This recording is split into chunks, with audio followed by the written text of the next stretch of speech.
راکت ها، هواپیماها، بمبا و تانک‌ها، این همه کاری است که میتوانند انجام دهند. تریلیون خرج میشد اما گرسنگان هنوز گریه میکنند. باید بهتر شود قبل از اینکه همه بمیریم.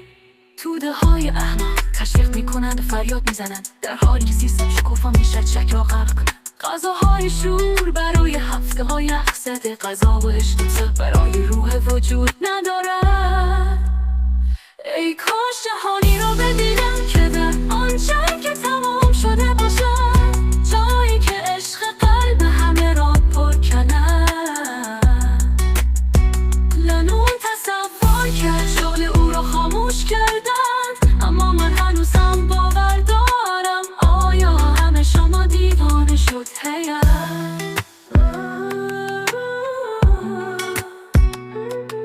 خانواده شکسته، دوستان دور شدن، انحصار سرمایه‌داری بر روز حکومت میکنن. کودکان میخندن، این چیز جدیدی نیست، در حالی که من خواب میبینم آسمانه های آبی.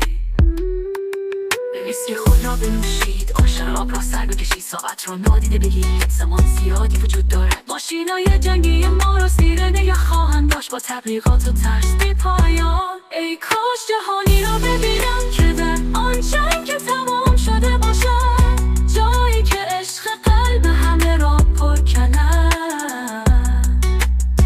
لنون تصور کرد شعله او را خاموش کردند، اما من هنوزم باور دارم. آیا همه شما دیوانه شد هیت؟ ستمگران مانند برگا در نسیم میافتند، تمام قدرت ها را به زانو در میآورد. صداهای در حال ظهور در سراسر دریاها که ممکن است امید را به ارمغان بیاورد. برای آرامش ما ماشین های جنگی زمزمه میکنند، بمب خسارت خود را میگیرند. آنها همه ما را دوختند، روح ما را تخلیه میکنند.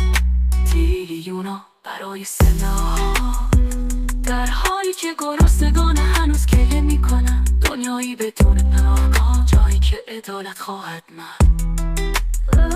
ای کاش جهانی را ببینم که در آنچه که تمام شده باشد، جایی که عشق قلب همه را پر کند.